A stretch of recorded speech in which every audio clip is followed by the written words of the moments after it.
안녕하세요. 구남식 목사입니다. 오늘 전해드릴 본문 말씀은 갈라디아서 6장 2절에서 10절까지의 말씀입니다. 너희가 짐을 서로 지라. 그리하여 그리스도의 법을 성취하라. 만일 누가 아무것도 되지 못하고 된 줄로 생각하면 스스로 속임이라. 각각 자기의 일을 살피라. 그리하면 자랑할 것이 자기에게는 있어도 남에게는 있지 아니하리니 각각 자기의 짐을 질 것이라. 가르침을 받는 자는 말씀을 가르치는 자와 모든 좋은 것을 함께하라. 스스로 속이지 말라. 하나님은 업신여김을 받지 아니하시나니 사람이 무엇으로 심든지 그대로 거두리라.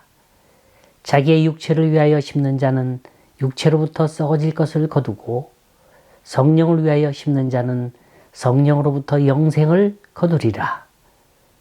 우리가 선을 행하되 낙심하지 말지니 포기하지 아니하면 때가 이름에 거두리라. 그러므로 우리는 기회 있는 대로 모든 이에게 착한 일을 하되 더욱 믿음의 가정들에게 할지니라. 형제들아 서로 짐을 지라. 그래서 그리스도의 법을 성취하라. 여기서 형제들아 하는 말은 단순한 호칭이 아니에요. 원어로는 아델포이라 써 있습니다. 이 말은 사랑에 근거한 관계라는 뜻이죠. 형제들아, 다시 말해서 서로가 서로를 사랑하는 사람들아, 그 짐을 나누어 짐으로 그리스도의 법을 성취하라, 그런 말입니다. 그리스도의 법이란 어떤 법을 말하는 거죠? 이건 사랑의 법을 말하는 겁니다. 사랑의 법은 세 가지로 요약이 됩니다. 하나는 기다림입니다. 사랑에는 낙심이 없어요. 실망이 없습니다. 끝까지 기다려주는 거예요. 날 미워해도 좋아요. 날 오해해도 좋아요. 내가 당신을 사랑하고 있다는 거 몰라줘도 좋아요. 사랑이라고 하는 그 자체가 너무나도 소중하고 귀하기 때문에 그 사랑 때문에 누군가를 마냥 기다리는 거, 이게 사랑입니다. 또 하나는 사랑은 믿어주는 거예요. 깊이 믿어주는 거예요. 난 너를 믿는다. 얼마나 중요한 얘기입니까? 현대사회가 움직이는 CEO, 이 사회적 리더들에게 있어서 공통적으로 느끼는 게 있다면 그건 믿음입니다. CEO는 어렸을 때 대체로 어머니가 믿음을 심어줬어요. 모든 사람들이 못 믿는다고 할 때도 어머니만큼은 똑같은 말을 했더라고요. 난 널 믿는다. I trust you.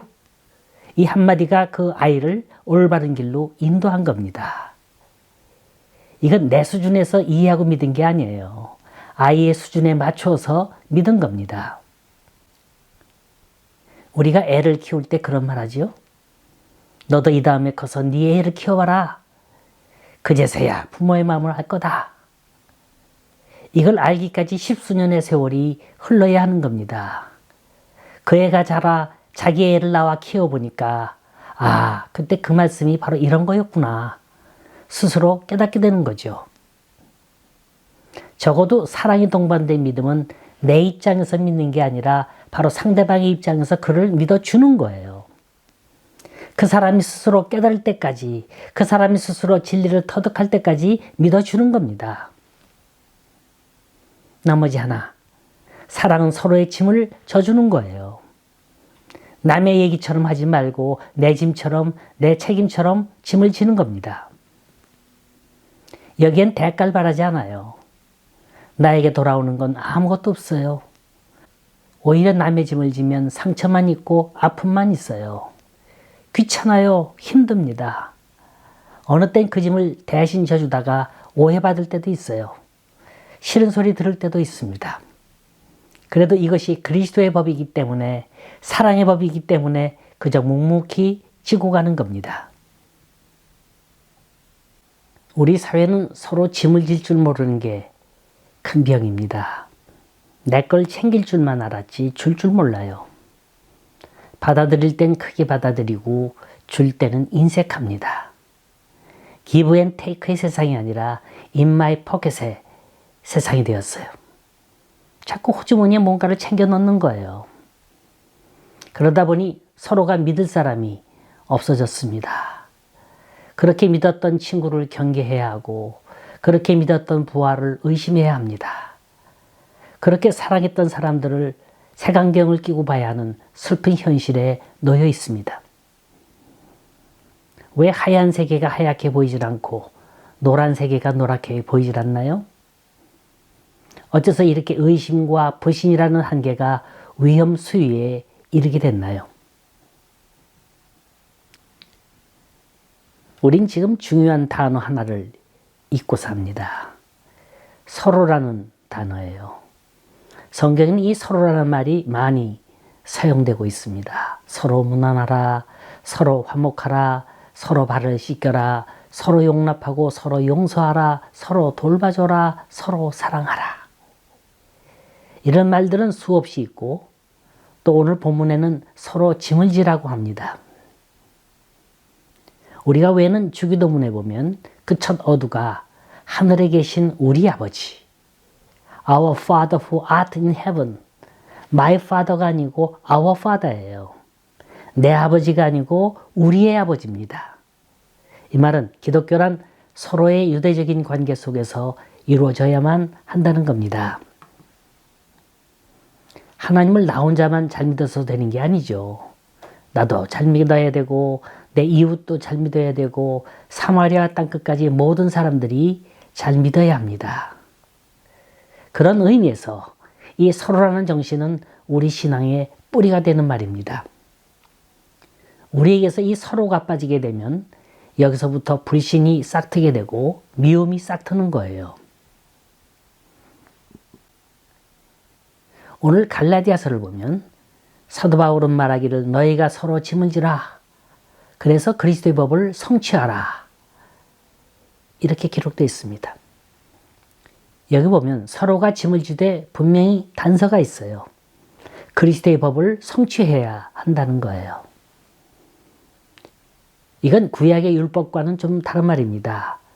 구약의 율법, 쉽게 말하면 십계명을 들 수 있죠. 이 십계명은 팔금 이행이라고 8가지 하지 말라고 하는 금지 조항과 안식일을 거리기 지켜라, 내 부모를 공경하라고 하는 2가지 이행 조항이 있습니다. 그래서 구약의 율법은 너무나 구속되어 있었어요. 바리새인이나 사두개인 같은 사람이 아니고는 지켜나갈 수가 없는 아주 어려운 조항들이 많이 있었습니다. 모두가 하지 말라고 그랬지 그걸 어떻게 하라고 가르친 부분은 없었죠. 그런데 사도 바울이 갈라디아서에서 이 부분을 예리하게 파헤치고 있는 겁니다. 갈라디아서는 특별히 삶과 죽음, 자유와 구속, 해방과 속박 같은 아주 어려운 기독교 교리 문제에 대해서 잘 설명해 주고 있습니다. 그래서 이 갈라디아서는 일명 기독교인들의 독립선언이라 영적인 자유의 대헌장이라 이렇게 말하고 있습니다. 왜 이 책이 이토록 중요한 겁니까? 그건 서로라는 단어가 있기 때문이에요. 하나님과 인간과의 관계의 테두리를 벗어나서 인간과 인간과의 관계를 어떻게 하라고 가르쳐주고 있습니다. 내 남편에게, 내 아내에게, 내 아들, 딸에게, 내 이웃에게, 그리고 내 사랑하는 사람에게 잘못하는 사람이 하물며 어떻게 하나님께 잘할 수 있겠느냐. 이것이 이 책 저변에 흐르고 있는 정신입니다. 그래서 내 자신에서 해방되자 여기서 나온 사상이 서로라는 사상입니다. 서로 짐을 지라. 이 말은 한 발짝 물러나라는 거예요. 양보하라는 겁니다. 우린 이 서로의 정신 속에 삶의 뿌리를 내려야 합니다. 서로 사랑하고 서로 짐을 지는 정신 속에서 기적을 창조해야 합니다. 서로 힘을 합하면 못할 게 없는 거예요. 서로 사랑하면 무서울 게 하나도 없는 겁니다. 제가 유튜브를 통해서 말씀을 전한 지 벌써 6개월이 지났네요. 처음에 아주 서툴었어요. 카메라를 어떻게 설치하고 조명은 어떻게 조절하고 편집은 어떻게 하는지 잘 몰랐습니다. 어느 날은 마이크 켜는 걸 잊어버리고 녹화를 하던 적도 있었고 또 밖에서 들려오는 소음 때문에 새벽 3시, 4시에 일어나서 녹음을 해야 하는 날도 있었고요. 또 어느 날은 실수로 녹화된 영상을 몽땅 지워버렸어요. 그렇다고 카메라맨이 있는 것도 아니고 조명을 담당해 주는 분도 없고 모든 걸 혼자서 해야만 했습니다. 그럼에도 불구하고 총 40여 편에 이르는 말씀을 전할 수 있었던 건 바로 여러분들의 기도와 응원이었습니다. 감사합니다. 응원합니다. 기도합니다. 은혜의 말씀이었습니다. 화이팅! 힘내세요. 이런 정성 어린 댓글들이 저에게 얼마나 힘이 되는지 몰라요. 제가 이렇게 방송을 할 수 있었던 건 모두 여러분의 사랑의 힘이라고 봅니다. 솔직히요, 현역 때보다도 몇 값절이나 정성을 쏟고 있습니다. 여러분, 서로라는 말, 이렇게 귀중한 말입니다. 서로 격려하고 서로 위로하고 서로 용기를 주면 전혀 생각지 못했던 놀라운 일들이 일어납니다. 이건 내가 하는 거 아니에요. 이 서로의 힘이 할 수 있는 겁니다. 오늘 성경 말씀을 보면 이 서로의 정신 속에 파송되는 법칙이 하나가 있습니다. 그건 인과의 법칙이라는 거예요.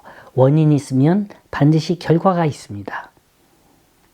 6장 7절을 보면 사람은 무엇을 심든지 그대로 거둔다고 기록되어 있습니다. 이건 만고불변의 법칙입니다. 팥 심은 데 팥 나고 콩 심은 데 콩 납니다. 자기 육체를 심는 자는 육체로부터 썩어진 걸 거두고 성령을 심는 자는 성령으로부터 영생을 거두게 될 겁니다. 우리가 믿는 하나님은 요행이나 트릭의 하나님이 아니에요. 그런데 우린 노력도 하지 않고 씨도 뿌리지도 않은 채 열매부터 거두려고 합니다.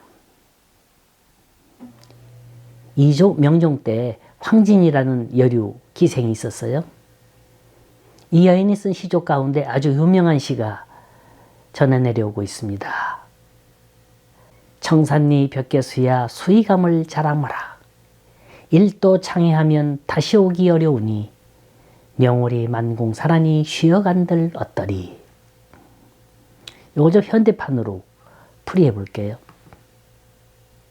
청산리 벽계수야 수의감을 자랑마라. 아무리 맑은 물이 푸른 산 아름다운 계곡 속으로 흘러내려온들 무슨 소용이 있느냐. 주위에는 웅장한 벼랑 볼만한 경치도 많이 있건만 이것도 구경하지 못하지 않느냐. 빨리 달려가는 거 그거 그렇게 자랑스러운 거 아니다. 무엇을 위해서 그렇게 빨리 달려가느냐. 일도 창회하면 다시 오기 어려우니 아무리 맑은 물이라 할지라도 일단 바닷속에 들어가면 그때는 후회도 새 출발도 있을 수 없느니 이것이 인간의 숙명일진된 한 번 가면 다시 돌아올 수 없는 게 인생이 아니더냐. 내일이면 늦으리. 이 세상에서 가장 확실한 시간은 바로 오늘 이 시간뿐이로다. 지금을 허비하고 내일을 멋지게 만들 보장은 아무도 없나니.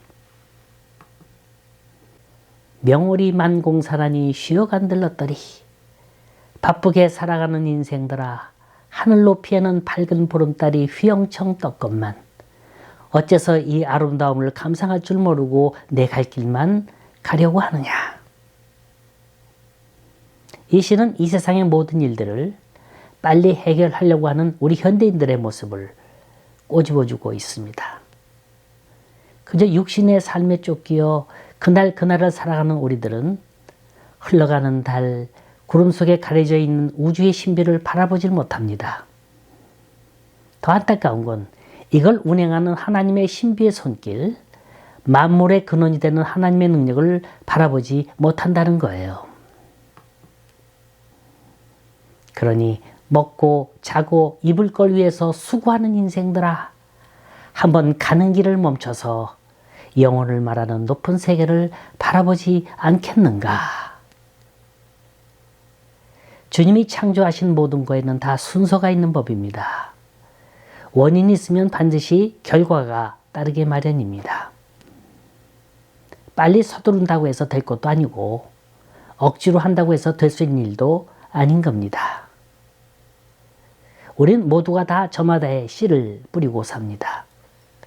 사랑의 씨를 뿌린 사람은 사랑의 열매를 거둘 것이고, 미움의 씨를 뿌린 사람은 미움을, 의심의 씨를 뿌린 사람은 의심의 열매를 거둘 겁니다.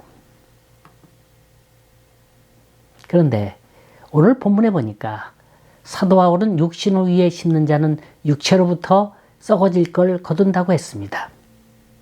이것은 인간은 육체의 절제가 없다면 당장 육체의 일을 따라서 저지르려고 하는 본성을 지니고 있다는 말입니다.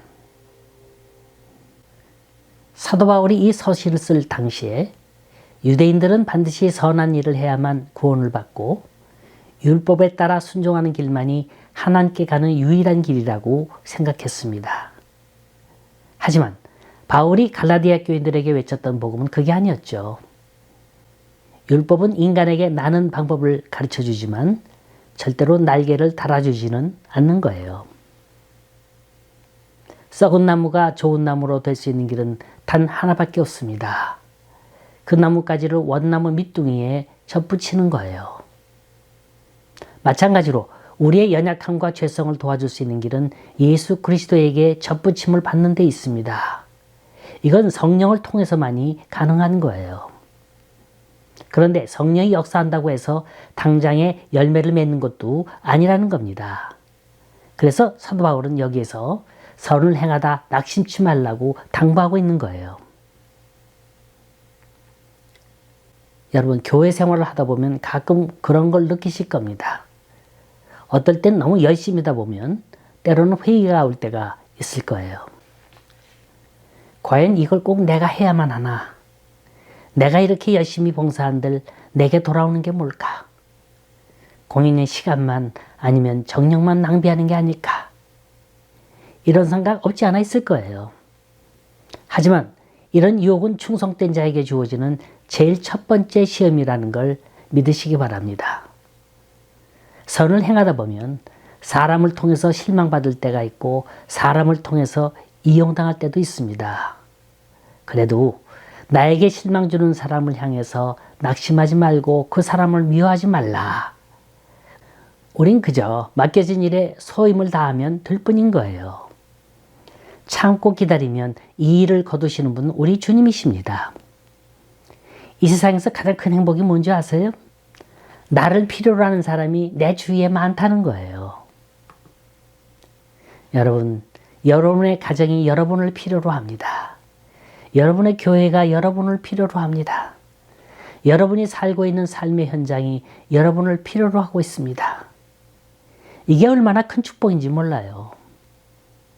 우린 우리에게 맡겨진 일들이 큰 일이건 작은 일이건 그게 중요한 게 아닙니다. 가만히 생각해 보세요. 하나님은 분명히 우리에게 남보다 나은 거 한 가지는 주셨을 겁니다. 우린 이걸 주님을 위해서 써야 합니다. 세상 사람들의 마음을 즐겁게 하고 세상 사람들의 눈을 즐겁게 하고 세상 사람의 귀를 즐겁게 하는 일들은 이건 다 나를 위한 일인 거예요. 여러분께서는 자랑거리가 무엇인가요? 사도 바울은 나는 십자가 외에는 자랑할 게 없다고 고백합니다. 사도 바울이야말로 가문으로 보나 학문으로 보나 사회적 지위로 보나 그 어느 누구도 따를 자가 없었어요. 그러나 다메섹 도상에서 주님을 영접하고 나서 그의 모든 생활은 헛되고 헛되다라고 고백할 만큼 변한 겁니다. 기독교는 체험의 종교예요. 십자가는 신화적인 것도 아니고요. 단순히 상징적인 것도 아니고요. 예술적인 것도 아닙니다. 십자가는 역사적인 거예요. 실제적인 겁니다. 나를 구원해 주신 십자가의 사랑을 체험한 사람이야말로 이 세상에 그 무엇보다도 제일 소중한 걸 소유한 분인 것입니다. 그래서 바울은 갈라디아 교인을 향해서 육체를 자랑하느냐 아니면 십자가를 자랑하느냐 둘 중에 하나를 선택하라고 호소를 합니다. 우리는 바울이 17절에 고백한 것처럼 예수의 흔적을 지녀야 합니다. 우리 주님 눈에는 눈물을 흘리신 흔적이 있습니다. 불쌍한 사람을 봤을 때 동정의 눈물을 흘리셨고요. 나라와 민족을 생각하실 때 애국의 눈물을 흘리셨습니다. 또 십자가에 못 박히시기 전 겟세마네 동산에서 기도하셨을 때는 어땠나요? 이마에서 흐르는 땀이 피같이 흘러내렸다 그랬습니다. 그뿐인가요? 우리 주님은 손으로 대야의 물을 떠서 친히 제자들의 발을 씻기시는 봉사의 본을 보여주셨습니다. 예수님의 손은 섬김의 손입니다. 봉사의 손입니다. 능력의 손입니다. 예수님 손에는 이런 흔적이 있습니다. 여러분은 주님을 위해서 어떤 흔적을 남기셨나요? 아니, 지나간 일들은 고사하고라도 오늘 하루를 살면서 어떤 흔적을 남기실 겁니까? 예수를 믿는 게 그저 마음으로 열심히 믿으면 되지 않겠느냐, 이렇게 생각하시는 분이 계실는지는 모르겠습니다. 하지만 우리 신앙은 몸으로 체험하지 않으면 안 됩니다. 우리 손으로, 우리 입으로, 우리 발로 체험하지 않으면 그 신앙은 결코 자라나질 않는 거예요. 우주 삼라만상엔 반드시 인과의 법칙이 따라다닙니다. 항상 원인이 있으면 결과가 있습니다. 뿌리는 게 있으면 거두는 게 있습니다. 이 시간 조용히 내 자신에게 한번 물어보세요. 나는 내 손으로 무엇을 뿌렸으며 내 입으로 무엇을 전했는지, 그리고 내가 매일 걸어가고 있는 이 발걸음엔 어떤 그리스도의 흔적이 있는지, 나는 지금 어떤 열매를 맺고 있으며 내 주위에서는 어떤 일들이 일어나고 있는지. 우리는 선을 행하되 낙심하지 말지니 포기하지 않으면 때가 이름에 거두리라.